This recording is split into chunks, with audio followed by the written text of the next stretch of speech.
Hey, and it's your girl Mel Mel, and I have your word of the day. Today's topic is you lack kindness.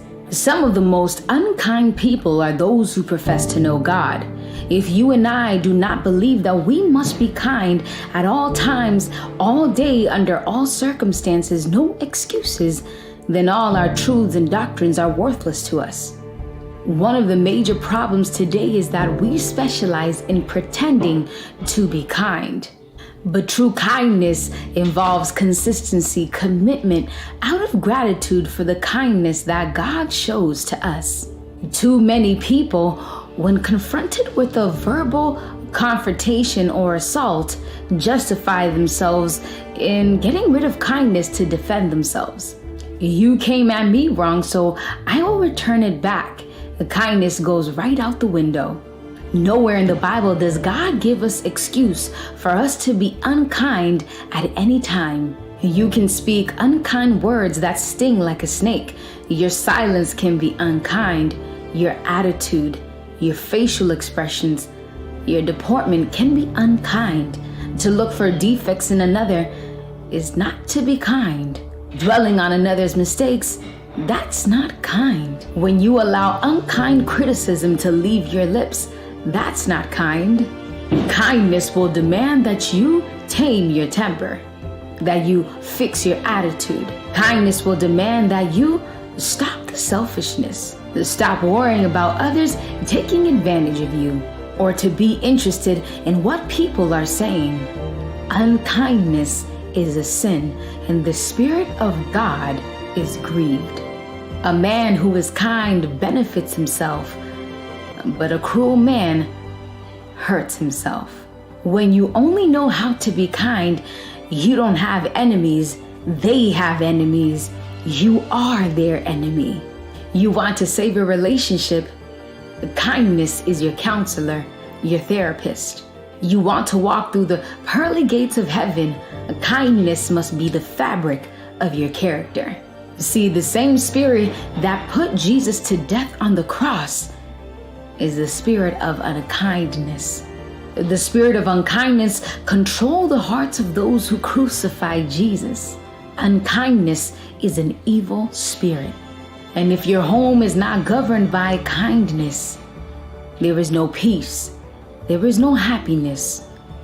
Your home will be broken.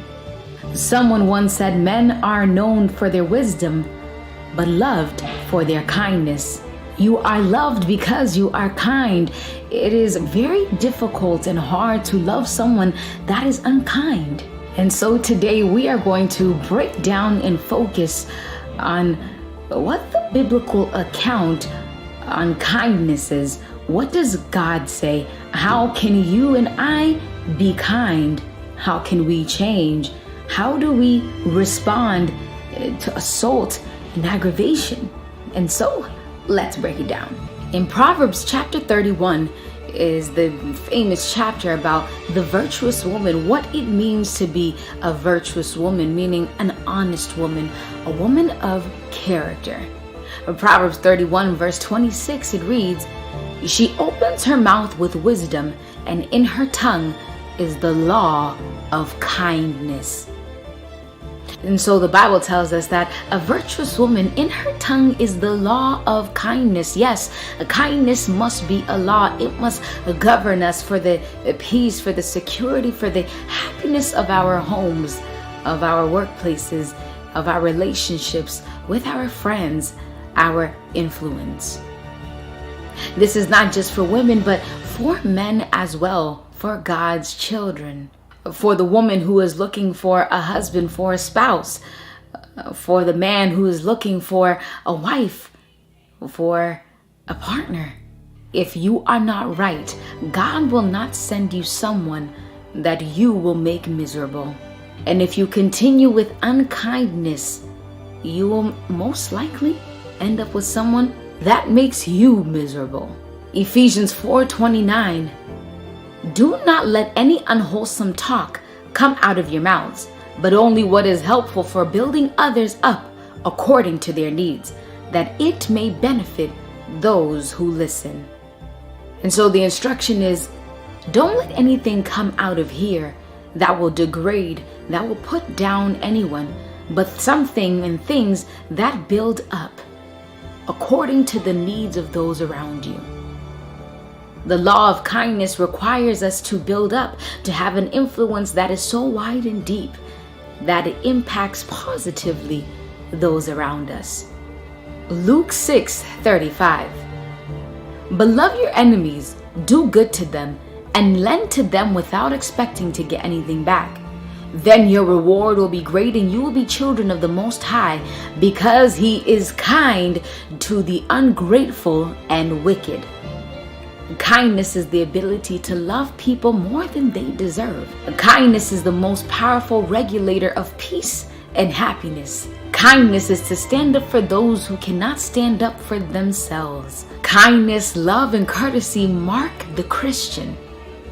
And just like Christ, when we are spit on, when we are hit on, when we are crucified, just like He said on the cross, we will say, Father, forgive them, for they know not what they do.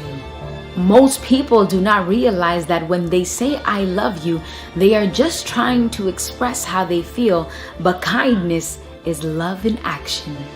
And so God instructs us in Colossians 3 verse 12. Therefore, as God's chosen people, holy and dearly loved, clothe yourselves with compassion, kindness, humility, gentleness, and patience. If it is not kind, it is not of God. If he or she is not kind, he or she is not a child of the Most High. 1 Corinthians 13 verse 4, love is patient and kind. Love does not envy or boast. It is not arrogant or rude. Love is kind. Ephesians 4:32, be kind and compassionate to one another, forgiving each other, just as in Christ God forgave you. To be kind is to forgive. So if there's anyone you have not forgiven, it is time to heal, even if they did you wrong. It is better that you approach them and you fix it. Kindness is God. And if God forgives, if God shows mercy to you, then it is only right that you show mercy to those who are not deserving of it. But 1 John 3 verse 18 says, let us not love in word or talk, but in deed and in truth. Jesus said in John 14:15, if you love me, keep my commandments. And so God says, if you love me, show me. If you love me, don't say it, show me. Be not hearers of the word. Don't just talk. Don't just say you know me and that you love me, but show me how. Show me in how you treat your neighbor.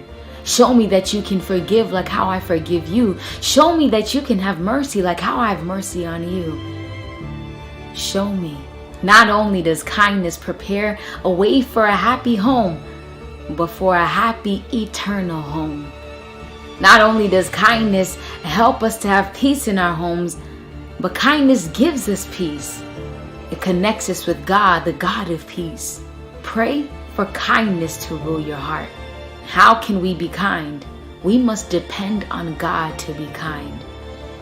God doesn't command us to be kind and leave us to show Him, but He says, I will help you to be kind.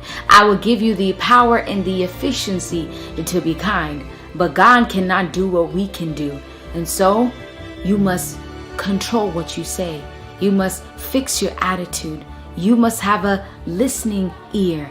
You must be kind. You must show mercy. And God will give you the power to do so.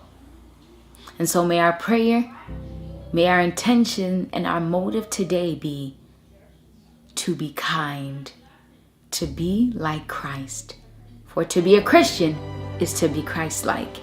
And so John 10:27 says, my sheep hear my voice and I know them, God says, they follow me. It's your girl Mel Mel, and I have your word of the day. For weekly videos, make sure to like, comment, and subscribe. Follow me on Twitter at melmeln7 and Instagram melmeln.